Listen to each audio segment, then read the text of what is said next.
মা বোনদের সম্মান করার জন্য একটা দফা আছে ফ্যামিলি কার্ড। কারণ আমাদের মা ও বোনেরা ফজরের নামাজের পরে বাসায় কাজ কাম করে, সবার শেষে ঘুমাইতে যায়, কিন্তু আমরা পুরুষ জাতি বা আমার বাবাও বলে কিন্তু আমার মা বেকার, বা আমার স্ত্রীকেও আমি বলি যে বেকার বাসায়, কিন্তু তারা দেখবেন একজন পুরুষের থেকে কিন্তু বেশি কাজ করে, তারা অবহেলিত থাকে।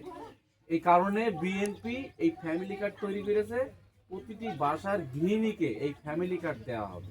আর ফ্যামিলি কার্ডের বিস্তারিত দেওয়া আছে ওখানে। যদি আপনাদের ভোটে বিএনপি সরকার গঠন করে তাহলে এটার বাস্তবায়ন হবে।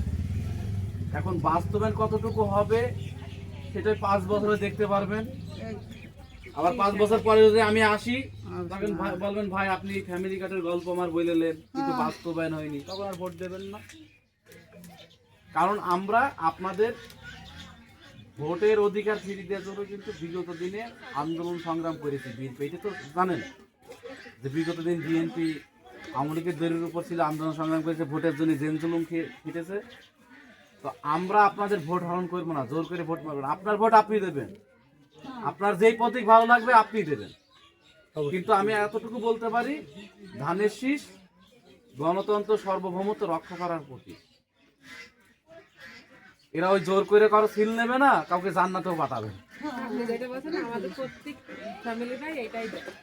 ইনশাল্লাহ দোয়া করেন। হ্যাঁ।